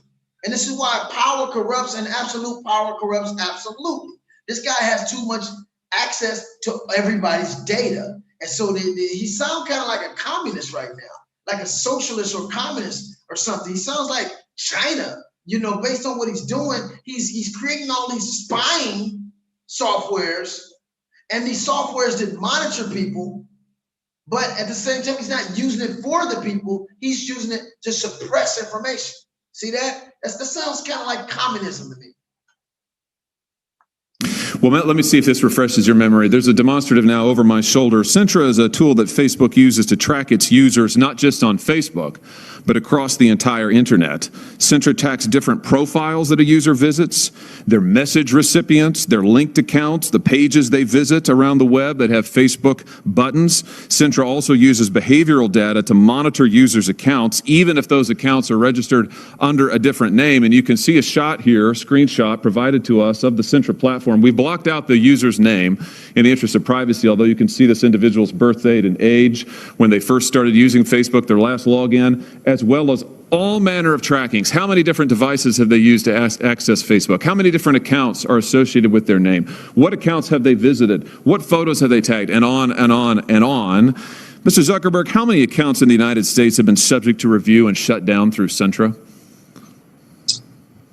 Senator, I do not know because I'm not actually familiar with the name of that tool. I'm sure that we have. This is the CEO of this company. Nothing is implemented without him knowing. Nothing is implemented without his approval. Nothing is implemented without him understanding how that mechanism works and that functionality works with his software. Remember that. And he's getting up in here in front of American people and acting like he's stupid and he don't know nothing. This is a very highly intelligent guy. What is he hiding? And what is his objective with all this spyware and all of this manipulation of information and all of this suppressing of information? What is his agenda? Tools that help us with our platform and community integrity work, but I am not familiar with that name. Do you have a tool that does exactly what I've described and that you can see here over my shoulder? Or are you saying that that doesn't exist? Senator, I'm saying that I'm not familiar with it and that I'd be happy to follow up and get you and your team the information that you would like on this. But I'm limited in what I can, what I'm familiar with and can share today. It's always amazing to me, Mr. Chairman, how many. Wow, you're limited of your own company? Wow, who are you working for? People before this committee suddenly develop amnesia. Maybe it is something about the air in the room. Let me ask you this. When a Facebook employee accesses a user's private information, like their private messages or their personally identifiable data, is a record made of that, Mr. Zuckerberg? Sorry, Senator, can you repeat that? Is a record made of any time a Facebook employee accesses a user's private information, personally identifiable information, for example, messages? Is a record made anytime a Facebook employee does that? Senator, I believe so. Does it trigger an audit? Senator, I think sometimes it may. How many audits have been conducted? So certain activity that you do on Facebook, it activates an audit. Wow, did you guys know that? It activates an audit of your whole account, a surveillance of your whole data, all of your data, certain activities. They know everything as far as how you access Facebook, what gadgets they survey every time you log into Facebook, and they capture the data from that particular item or phone or whatever you're accessing Facebook, and now they got that tracked. So that's what basically what's going on. Good. Senator, I do not know the exact number of audits. Can you give me a list? Senator, we can follow up on that to see what would be useful here. Will you? I'm almost finished, Mr. Chairman. Will you commit to giving us a list of the number of times Facebook employees have accessed users' personal account information without their knowledge? Yes or no? Senator, we should follow up on what would be useful here. It is, of course, in the operations of the company, if someone reports something, sometimes necessary for people at the company to go review and understand the context around what is happening when someone reports something. So this is fairly frequent and is a matter of course. We do have security systems that can detect anomalous patterns to flag. But we should follow up in more detail on what you're interested in. Mr. Chairman, I'll just say in closing that what we have here is clear evidence of coordination between Twitter, Google, and Facebook Mr. Zuckerberg knows he has the tools to track this, but he either doesn't remember or won't commit to letting us see it. We have evidence of Facebook tracking its own users all across the web. Mr. Zuckerberg won't answer questions about it, can't remember the name, isn't sure if the tool is deployed in this way, and won't commit to giving us basic information. I submit to you that this is both totally unacceptable and totally predictable, because it is exactly what these tech companies have done to the American people and to Congress for years now, which is why it is time we took action against these modern-day robber barons. Thank you, Mr. Chairman. Senator. Man, I give that senator his props because he see what's going on. And what they're doing right now with our information and data is really criminal.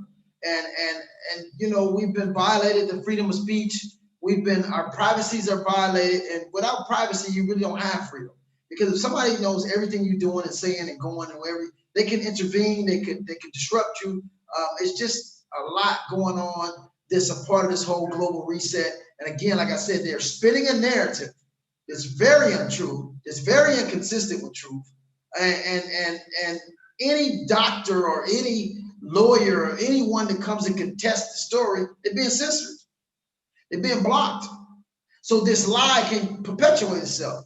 That can help them to assist them in this economic global reset that's going on of the dollar. So the reason I've been on the money so long, the reason I've been watching the money for the last 3-4 years, because I've been trying to awaken my people to understand that everything you do is predicated on money. And if you're not studying money, then you're not going to understand the current events, and you're not going to understand the geopolitical stuff that's happening in the world that affects you. Okay, now tell me money don't affect you when most of your kids ain't even been to school. Most of our kids don't go to school no more. I talked to some of my friends, most of my friends, and I'm so glad my kids are out of school. A lot of my friends now got to be teachers now. They got to teach the kids at home because of this fake crisis that's going on. And this crisis is to distract you from what's really going on with the money. See, because before we went into this crisis, we had this bailout of the Federal Reserve of banks. And that bailout became massive, and it just continued until they came up with something that's called a infinity and beyond QE. There's no such thing as an infinity and beyond. They said they're going to do QE, infinity and beyond, meaning we're going to print and print and print until this thing crash. I'm going to show you, and that's what the guy was talking about in that video that we just watched. You know, we watched the video of the guy from the Federal Reserve that said that, yeah, it's true, we're going to print into infinity. Well, I just showed you guys videos where you can't do that. If you print, you're going to create hyperinflation and you're going to crash the economy. Maybe that's what they want to do. Maybe they knew it was crashing, and so they did something to hasten it, something to bring it to fruition even faster, something that will make this thing crash, and the people are in the homes and they're locked up, they can't go anywhere, they're afraid. And so now you're going to be susceptible to whatever they suggest. And so when they come out with the basic national income, you're going to be like, okay, that sounds good because I don't have any income right now. I might close my business down, and you know, this crisis won't allow me to go out and mingle with people. So it's a lie. It's a whole lie what they're creating, masquerading. And just about a year ago, a couple of my friends that work in the medical coding, they were taught before it even started to change the code. They were given new codes to exacerbate the numbers. Okay, they were given new codes to exacerbate the numbers, and even the CDC came out and made a speech that if someone dies of whatever, say they got shot, but if they tested positive for the crisis, okay, then to put the crisis on them, I'm saying crisis because I don't want to say the word, put that as the death and the main cause make it the secondary cause. So this exacerbated the numbers, okay? Now, recently, they just came out, CDC, and said over the 200,000 deaths, that only 6%, this is not me talking, fact checkers, only 6% were actually from that crisis, okay? That means about 9,000. Well, every year in America, there's over 2 million deaths of pneumonia. Every year in America, there's over 100,000 smoke-related deaths. So, I mean, 9,000 is, we back to something normal. But when they exacerbate the numbers and matriculate the numbers, okay, and when they manipulated the numbers, then it makes it sound worse than it is. So all of this is done, and then I can't even contest it if I can't get a doctor on the Facebook or Google to put any YouTube videos up, because it's going to be suppressed. It's going to be deleted. The fact checkers are going to come and say it's false information. So all of this is concerted efforts. You can see they all orchestrating this stuff together.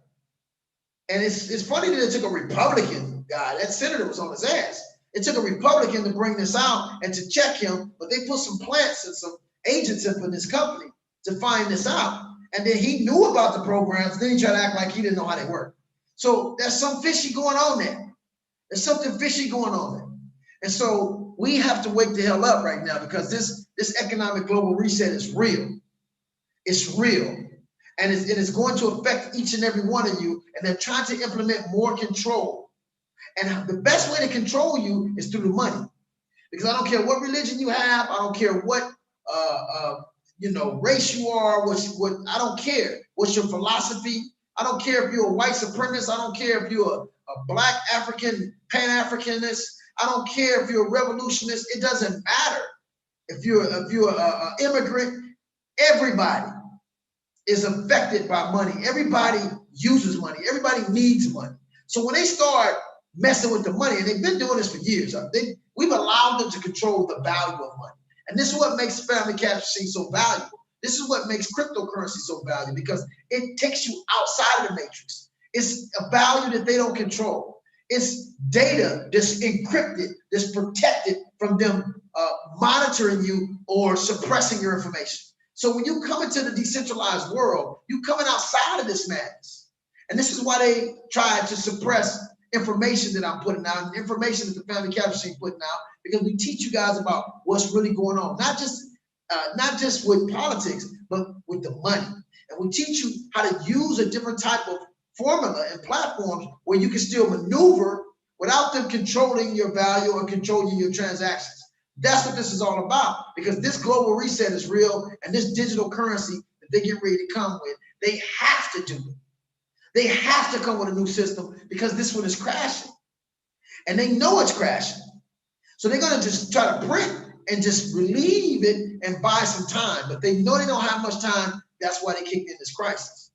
Now I'm going to show you guys one or two more slides to prove my point on what I'm saying. And I think you guys are seeing it. Most of you guys out there in the world, you see that this is a bunch of hocus pocus, abracadabra, Shazam going on, and it's not real what they're doing. And they're trying to hide the truth from coming out. And so they're censoring everybody. Okay, so this right here, this economic global reset had to happen. This economic global reset had to happen. They had to switch to a digital cash, and they needed something, a final blow, okay? Because this digital cash is the final blow that will pull everything together, okay? Because under this crisis, if they can track everybody, wow, they're already tracking you through social medias. They already got information on everybody and manipulating that information. So if they can give everybody an injection, a vaccination, okay, under health scare, then now they're tracking you. They got everybody tracked. Now, from what I understand how those RFID chips work, you have to be 5-6 feet away from them to really track you on satellite. Now, if you are walking 3-4 friends together, it looks like one person. So if you all are separated 5-6 feet away, then guess what? Now it can track each one of you individually. So that's where this whole distance stuff is coming from. They're training your brain right now to be able to be tracked. And again, this is all dealing with the money. It all has stemmed from the money crash, from the global economy crashing. I just showed you guys where the American dollar is the predominant hegemony dollar. It's the dominant dollar around the world. And all the other currencies connected themselves to it as an anchor to hold them down, okay? And keep them from just floating away. So they hold themselves anchored by the American dollar. So if the American dollar crashes, It takes the entire global economy down. It's just like a ship that sinks. And if you don't get away from that ship, a certain radius, it depends on how big that ship is, that vessel. If it's a huge vessel, you got to get far away from that vessel, because when it sinks, it creates this suction, this huge vacuum effect. So if you don't get away from the sinking of a ship, you get pulled down with it. And that's what's going on right now. So the entire monetary system has been built for this moment. They built it for this. They continue to give out debt. We've been on debt. We've been a debt society ever since they came off the gold reserve. And they just been buying time to pull this all together, but they needed a major event to do it. They needed a major event to make the people agree with what they're doing, because the people wouldn't agree with this, taking away their freedoms, spying on you. They would have never agreed on this stuff. And they would have never agreed to a universal basic income, because people were making money. But when you shut down all the businesses for 4 or 5 months, a year, when you lock people down and lockdowns, and they can't leave the house, and they're afraid, to go anywhere and interact with each other, they're not doing business. And so they're basically shutting down the entire global economy so they can reset the global currency. That's what's really going on. And if you guys are not seeing this, again, my people ain't ready for it. You're not ready for what's going on, because most of y'all out there, oh man, I gotta hide, I gotta protect myself, oh, I'm gonna get this disease, ooh. And I hear you guys talking, I'm like, they don't get it. This is all fabricated. I'm not saying it's not a disease, but it's a man-made disease. How about that? They made that. So it's still planned. Either way you cut it, it's planned. But at the same time, it's not as deadly as they're saying. Because some of the people who are passed, I just talked to a young lady that told me that her grandmother passed, and may she rest in peace. And they're trying to say she died from it, but she knows she didn't. So they're putting that on a lot of different cases to exacerbate the numbers so you can be in fear. So this was all planned, okay? So they can control the monetary, and that can be 100% monitored. A digital currency could be 100% monitored. It's not like cash where you can give me $100, you can give me $50, and nobody knows. Once we go to a digital currency, you can't hide anything. Every single dime that you spend, every single dime that you receive will be accounted, will be taxed, will be monitored, and all that. This is one of the worst things that can happen in the world, is a monitored, controlled, centralized currency. Now, you heard the gentleman talk about zero interest. Oh no, we can't do zero interest, but we can use it in theory. He said that in that video, okay? Now, with a digital currency, they can do negative interest. Now, what does that mean? Now, why are you talking about this, Eric? Because I want you to talk about how we're gonna make some money. Well, I know how to do that too in this economy. But I first got to show you guys how bad it's getting ready to get. And if you just following the leader and following what they're telling you and susceptible to what they get ready to introduce, you're gonna be asked out for real. So I'm gonna say this: they can do with a digital currency. See, with a physical currency, with the American dollar, even if it hyperinflates and it's only worth 3 cents, it's still worth 3 cents. It's not negative. See, it still has some value. Even if it's worth 0.2 of a penny, it has some value. But when they go to a digital currency, they can set that to negative interest. So what does that mean? That means that I have $90 in the bank, and if I don't spend it right away, it's going to be $89 in a week, and in 2 weeks it's going to be $88. So it's negatively depleting. So they're doing that to force you to spend it more. Okay, so as they force you to spend it, then it forces this hyperinflation to happen, and a total crash of the economy, and a total manipulation of all currencies, and not just the currencies. If somebody controls the currency, they control you. If somebody controls the money and the value of the money, the velocity of the money, they control you. It's just that simple. They don't have to know who you are. They don't have to physically put a gun on 7 billion people in the world. All they have to do is get the money in check. and control the money, and through the money, they control everybody. And if everybody get this chip and this vaccination that this crazy lunatic trying to give everybody, then now they even know where you at, your movements, your motions, everywhere you go. And they can, you know, they can shut you down like immediately. They can just zoom in on you, lock you up, whatever, throw you in concentration camp. This is going down in a major way. Okay, now again, the deep state, we call it the deep state or the New World Order or whoever, these individuals had to switch to a digital currency. Everything's digital now. Everything's digital. Music's digital, movies digital, everything's digital.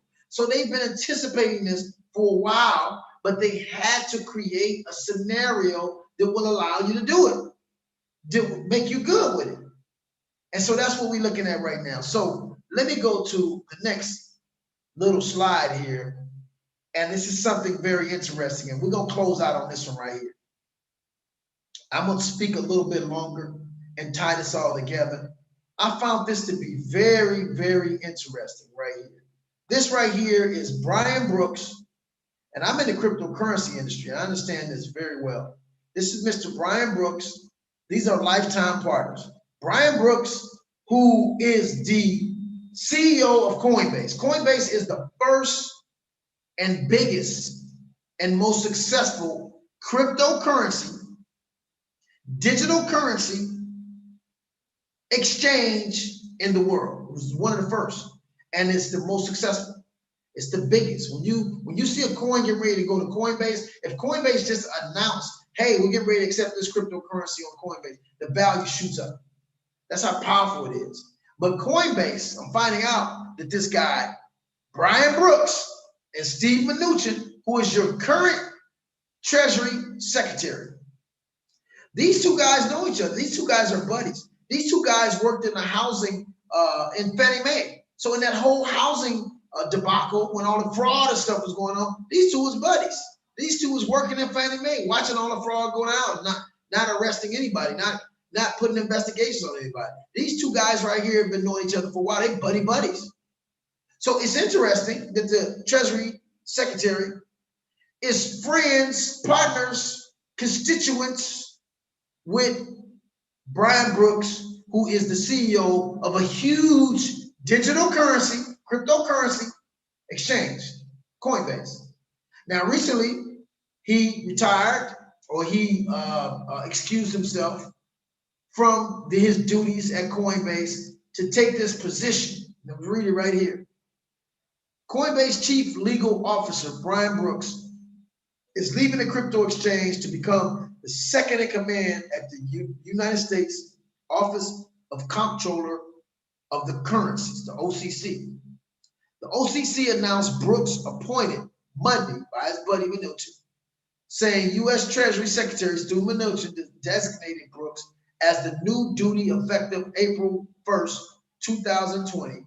Brooks, a former Fannie Mae executive, vice president, general counsel, and corporate secretary, has served as chief legal officer at Coinbase since September 2018. So it's interesting. You can see the writing on the wall, and they all denying this. They're denying this. The head now of the Federal Reserve, Powell, he's denying that we're going to a cryptocurrency. He's denying that the U.S. government is going to a digital currency. But the writing is on the wall right here. These two buddies. And it's interesting that Coinbase, the biggest digital currency platform in the world, is now the CEOs being assigned to this OCC position.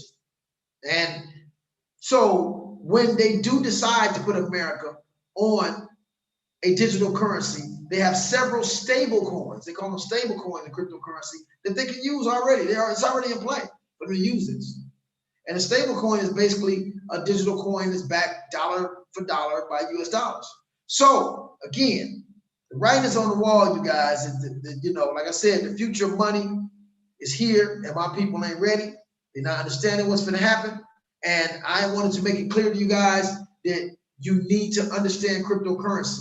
You don't need to be in a digital currency that's manipulated, that's controlled, that's monitored every single dime, every single penny.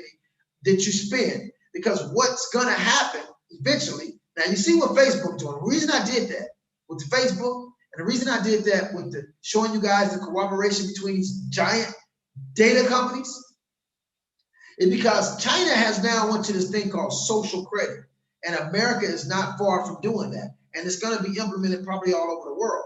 The social credit is where they basically, it's not credit based on your credit score. It's a credit based on your behavior. So why is Facebook monitoring everything I say, everything I do? Why are they connecting themselves with Google and Twitter, and they're watching what I download, what I say? They're blocking certain things I say. So they basically have the ability to profile the behavior of individuals. So let's say, for instance, I'm talking like I'm talking now. I'm showing you guys all the stuff that's going on, and I'm telling you guys how they're planning and plotting this. And they put me on this list to say, we don't like what he's doing, what he's telling people, and how he's enlightening people. So his social credit is going to be low. So we're going to limit his buying power, because remember, this is going to be a controlled currency. This is a currency that's going to be digital, that they can control. They can turn it on, off. They can turn it high, low. They can control the value. They can say, okay, we're going to punish him. We're going to put him on a $500 a month budget. He can only spend $500 a month, and his digital currency is not going to work. They can do that. Or they can just totally unplug me and say, you're on a week punishment. You can't spend a dime for a week. You got to go bug money for other people. We're not letting your digital currency work. They can do that. They can just totally isolate you out the system. So this is a very, very dangerous time we're living in. It's a time where you cannot afford to not know money, because money is changing. And so we're in a position in the family capture to make a shitload of money, even though all this is happening, because we've learned how to exit the matrix. And we've learned to identify all the stuff that's going on, and we can make plenty of money in the Bitcoin, Ethereum, decentralized world that we're in right now, that can be monitored, can be controlled, can be shut off and cut you out the system and all of that stuff. So you have to pay attention to what's going on. This video here, again, the future of money, and my people are not ready. You're not ready for it. If you're not understanding cryptocurrency, not digital currency, cryptocurrency, if you're not really understanding how this works, you should sign up with our classes. You should join us, because this is a movement. This is a wealth conscious movement that we created for the people to be able to get out of this madness and to be able to escape this madness, not accept the mark of the beast, not accept this digital currency that is controlled. Now, let's say they X me out for a week and say, hey, you can't spend no money for a week. I got $20 million in Bitcoins. I believe I'll find somebody out here that'll do transactions with me. So it's not going to hurt me, because I still can maneuver. I'm not giving them total power. I'm not going to allow them to totally control my currency that I'm spending, my medium of exchange that I use every day. I'm not doing that, because I have the knowledge. I'm woke. I'm maneuvering right now, and I'm creating other avenues for me to be able to transact no matter what these governments do. And you got to do the same thing. This is huge. This is a huge opportunity for you to create avenues for you and your family to be able to survive no matter what these governments do, because they're crazy right now. They're really trying to control the masses, because everything's crashing, and they want to be able to use this as an excuse to scare you into a situation where you're controlled, totally controlled, not just through the chip and the things that they can see you do, but through social media and through your money. And once they get that money under control, once they get you under every dime in that digital system, and you're accepting a digital coin, it's curtains for you. It's curtains for you. I mean, you really don't have any recourse, because they not only control the value, they control the amount of currency that you can spend through that digital system. So this is something to be alarmed about, and it's something that should make you want to research and study something, resolutions and other alternatives that could allow you to continue to be free. And that's the other thing I want to talk about, is the privacy. And a lot of us think, and they've been training us now to think, that if you're trying to be private, then you're hiding something. So we live in a society with social media for the last 10 years, the last generation of kids, they just relinquish their privacy. They just don't mind sharing so many things with the public to where it's almost like they don't even care about being private. They share some of their private parts. They share all their stories, their life, everything they're doing is on public display, and they don't have any value for their privacy. And what's happening right now is privacy is looked at like something you don't really need, okay? And privacy is directly connected to your freedom. Because for me, a person like me who's private, it's not that I'm hiding something, I'm protecting something. I'm protecting my information. I'm protecting people like Facebook from exploiting my information, selling my information, or from giving my information to the government, telling them what I think about government, what I think. That's me. That's my own information. Nobody should know what you think. Nobody should have any control over my intellectual properties. Like say I have an idea and I share an idea with somebody on Facebook. They got the idea now. They got the money to go and put that idea in effect. And then by the time I try to put it together, it's already done. I don't put nothing past them. They have access to too much data and information. And because I'm a person that wants to protect my information, that doesn't make me a person that's trying to hide something. Privacy is not always people trying to hide something. They try to make you feel like people that's trying to be private is doing something wrong. And that's not always true. Privacy is directly connected to your freedoms. You have the right to be private. Even when they read you your rights, it's mandatory before you go to any judge that they have to read your Mirandas. And what's in that Miranda? You have the right to remain silent. Okay, that's the first thing they tell you. Well, silent and private is pretty the same. I would think private and silent means the same. You have the right to remain silent. Anything you say can and will be used against you. That's the next line. No, the next line is actually you have a right to return. But I'm saying it's right there. So why am I giving access to all these companies, all of my data, and not allowed to have privacy? And like I said, without having access to privacy, it violates my freedoms. Because in the event I want to do something and the government don't like me talking to you guys or doing whatever I'm doing, they can stop me. But it's my right and freedom of speech to be able to tell you what I think. It's my right and freedom of my God-given right to share with you my intellect and what I see and share whatever, it's my right. So again, privacy being violated and the disclosing of everything you know and do and say can be misused. So remember, anything you say can be used against you. So all the data that Google and Facebook are all accumulating, they're giving it to somebody that's creating this narrative of these lies, of this fake crisis, of this global economic reset. That's who they're giving the information to.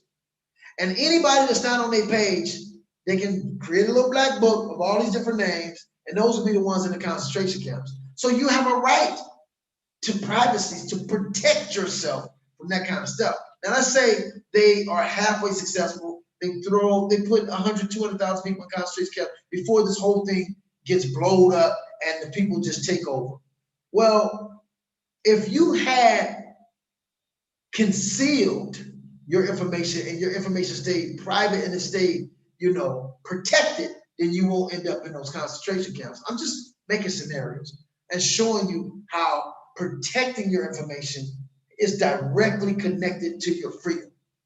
And the exposure of your information and the access that these huge companies have to your information and data and controlling your data is actually violating your privacy and it's threatening your freedom. It really is. So that's something that we have to look at, and it's all connected to the money. Everything's connected to the money, because when I looked at these vaccines and stuff like that, they got patents on these vaccines for this. I don't want to say the name. You know what I'm talking about? There's patents on it. That means there's money involved. That means somebody is getting paid on this. Okay, there's several people in our governments. I know the California governor. I know the Joe Biden. In fact, they all have their deals with China for masks. So that's why they're making the masks so mandatory because they get paid. This is about money. But at the same time, it was an incident that had to happen to create the global economic reset of the currencies, because they knew that these currencies were going to crash, all of them. Because remember, they're all connected to the dollar. And my people have no clue of what's going on right now. We think this is about some disease, and it's not. It's more about an economic global reset. And it's more about doing it in a way where we get more control of the people. And they like it, and they agree with it. So that's really what we're facing right now. And we have to wake up to this. I'm going to do another video that's going to be entitled The Global Economic Reset. And I'm just going to go into detail with not as many videos, but I'll have a lot of different articles showing you guys what they're planning right now, how they're doing it. And I just ended this video showing you guys Steve Mnuchin and his buddy Brian Brooks, who's the digital exchange cryptocurrency CEO, and the secretary, Treasury Secretary, together. So what are they doing? What is this about? I'm telling you what it's about. It's about the creation. There's even articles about Fed coin and stuff like that. People said it was fake, it wasn't real, but they're definitely at the table trying to create a digital currency. And a lot of you guys say, well, it's nothing a digital. We use our credit cards. It's not. It's nothing to use digital currency. Yes, it is. Because once they come with that digital currency, again, remember, you have your credit cards, but you got cash too. You can spend cash and nobody know what you spent today. But with a digital currency, they know every single dime you receive, every single dime you give someone, and every single penny now could be taxed, can be monitored. And if they don't like what you're doing or saying, or your political positions or your viewpoints, they can shut you out the system. And I think the Bible talks about that. If you're not with them and they're marked, then they can stop you from purchasing stuff. That's pretty much what that is. It ain't gonna happen. It's not gonna happen like they think it's gonna happen, because we woke now. People woke. People understand what's going on. Messages getting out. They can't stop all the truth. The truth is like light. They can't stop the light. The light is everywhere. It seeps through everything. But they're trying their best to create this diabolical plan. And I just don't think, and I know for a fact that they're not stronger than God. I know God is the author of it all. So, we're in an enlightenment period of people waking up. But I'm just showing you why they're doing what they're doing. And they are going to kick that digital currency in. But one thing about the devil, he can't make you do something. He always set the stage. If you watch that movie, Devil's Advocate, he say in the movie, I had no power over you. I just set the stage and you make the choice. So they're trying to make it to where it's like, okay, well, you can't come to my job if you don't take this vaccination. Well, I guess I won't be working here. How about that? I won't be working here.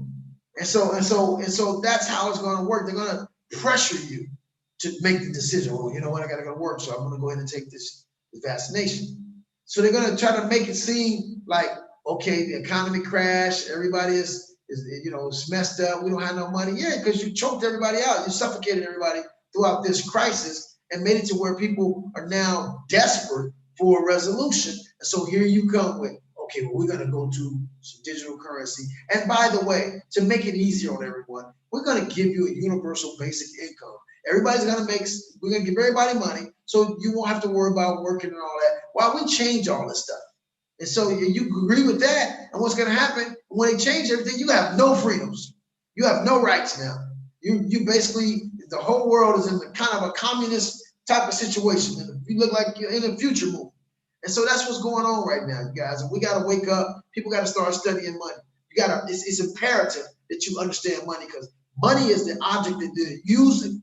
It's actually the object that brought all this stuff about to a head. It's the money. And so money losing its value. I showed you guys how the American dollar got its value through first real estate, taking land. All over the world they did that, just took land. And land is probably the biggest and the fastest way to grow wealth, hands down. Then they had free labor for hundreds of years. Whatever the product was, sugar, tobacco, cotton, whatever the product was, it was free labor. So that accumulated this whole agricultural era where they just accumulated a lot of wealth as well. Then you had the industrial period where all these people who benefited from the free land and the free products and the free labor were able to buy these factories and employ people. And nobody complained because now a lot of people were able to have the American dream. They had the car, the house, they had the vacation, and that played out. And then we came to the credit debt era. And that exploded in 2008. That exploded in our face. And then from there, we just started printing money until it came to a head and we had to do something, which is where we're at now, the economic global reset.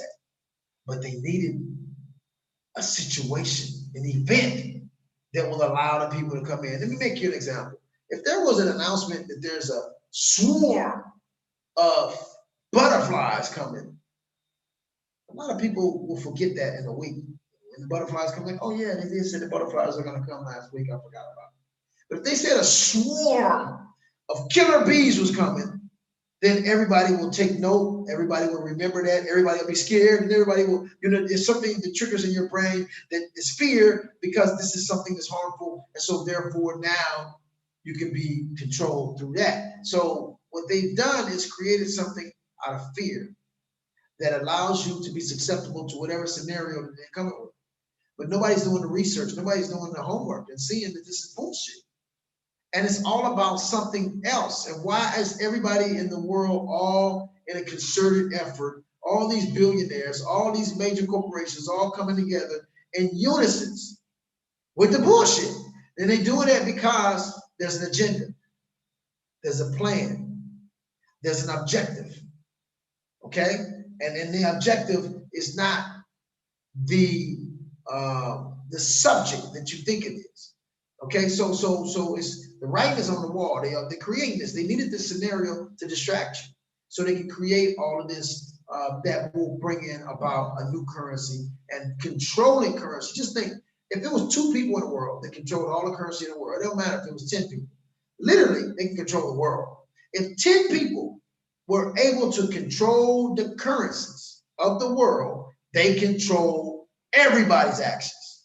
And it's just that simple. So that's what they've done. And so you guys want to learn, come to the family capture scene, get out of the matrix, learn how to maneuver in this very difficult time when they got you all confused, discombobulated, don't know left and right, what's going on. You don't even know what narrative to believe because they control the narrative. So you want to be a part of a group of people that understand the truth, what's happening and what must be done in this day and age. You want to be a part of a group of people that's making money no matter what's happening in the world. We position ourselves to make money as economies are crashing. We're making more money. Hell, Bitcoin is hit 17,000, I think, today, the day that I'm doing this. And it's constantly going up because it works in opposition to the currencies here.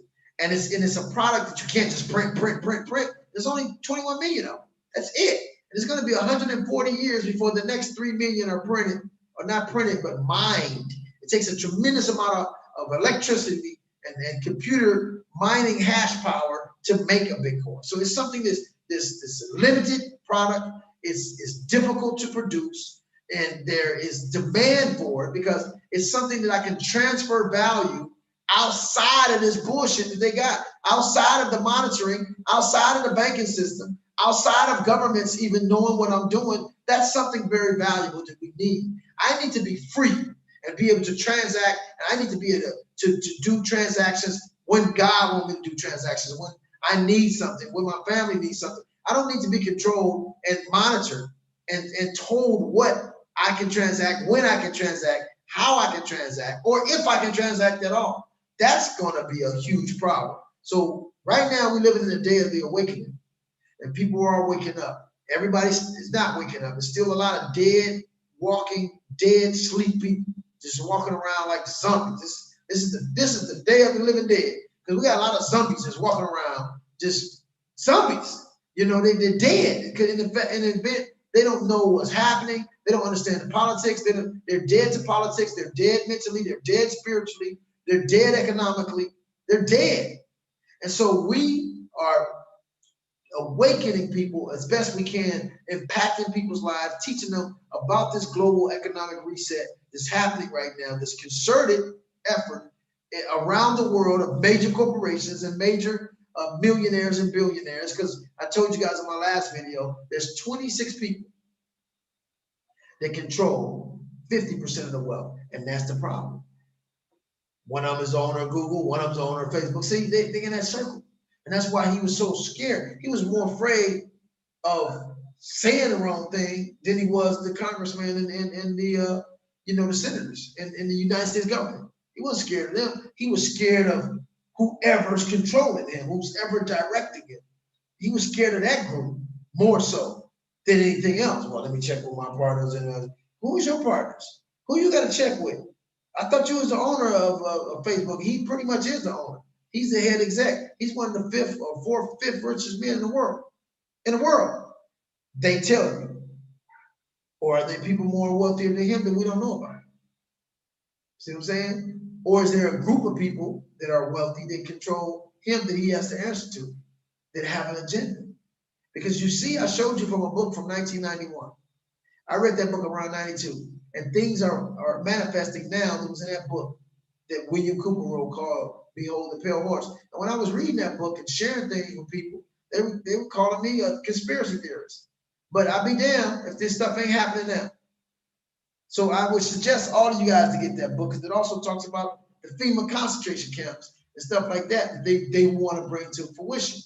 And they're creating the scare tactics, and they're creating the atmosphere, okay, for this stuff to happen. Now, look at what's going on with this whole Donald Trump situation. Donald Trump claims he's been cheated. There is some really unusual things that happen in that election. Now, the media is saying that Biden is the president-elect without him being certified in certain states. Now, there was the last debate between Biden and Trump. Biden said, well, I will wait till every state certifies me. They asked him about this process, like they knew this was going to happen. And he said, I would not claim presidency until I'm certified in every state. He already broke that promise. He already broke the promise before he even got in office. He's already broke that promise.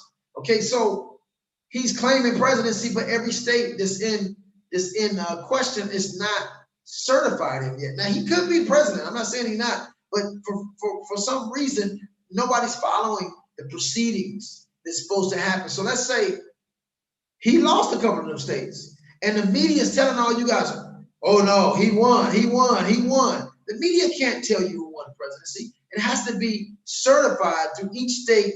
Each count has to be certified. So what they're doing is setting up a situation where there can be civil unrest. Okay, and they already deployed National Guards all over the state, all over the country. So if there is civil unrest, let's say Donald Trump say, hey, I won. There's a few states that wasn't counted and I won. Everybody gonna scream bloody murder and think he cheated, and it could be civil unrest. So they're setting it up for stuff like that to happen. The media is all involved in it. They're all setting it up, and they're spinning a certain narrative. And Facebook and Google and all these other people are suppressing any other story that can give you a different perspective of what's happening. So again, you guys, you want to start being amongst a group of people that's aware of what's happening. A group of people that know how to make money no matter what happens, know how to position ourselves to oppose this. So in fact, as things are getting worse for other people, it's getting better for us. As economies are crashing, we're making more money. So you want to be on the opposite side of this thing, but you have to learn decentralized information. You have to learn what the family cap machine, because you can't just go to Udemy and these other companies and learn cryptocurrency, because they don't teach it like we teach it. They're not teaching you guys how to position yourself. They're not teaching you guys. They teach you what cryptocurrency is, but they're not really teaching you how you can maneuver unmonitored in a decentralized manner and disconnect from the matrix. They're not teaching that. So with that, I'm gonna go ahead and close out you guys, and I'll see you guys on the next video. I will announce the next video. I'm probably just gonna do a whole video on the global economic reset. And I'll break down to you guys all these different agencies, from the IMF, the International Monetary Funds, the Federal Reserve, and all these different countries, and what they're doing in accord to what I'm saying, and just make it a little more clear to you, where you can actually see, instead of just hearing me, you'll see exactly what they're doing. That's going to bring together these different digital currencies. China already has a digital currency. I think Venezuela has a digital currency. Russia has a digital currency. Dubai has a digital currency. They're all going to these digital currencies. But remember, they're still all under the control of central banks. So that's going to give them more control to create hyperinflations or deflations or recessions or whatever they want to create. They can do it right there from a computer. You don't want to be a part of that. You want to learn economics, really learn it from a different perspective, not the boring stuff that they teach you and make you fall asleep, but learning from an exciting perspective that puts you in control of your destiny, of your financial destiny. That's how we learn it. We learn it in a way where we can actually position ourselves to capture wealth from this stuff being redistributed right now in this world. So with that, you guys, I'm going to close out. Again, get that book, Behold a Pale Horse. You want to also get the book, The Creature from Jekyll Island. They're great books, and you'll learn a lot. Even though those are older books, you might be able to find them on the internet right now. So with that, I'm going to sign out. You guys have a great night. This is the Family Cash Machine.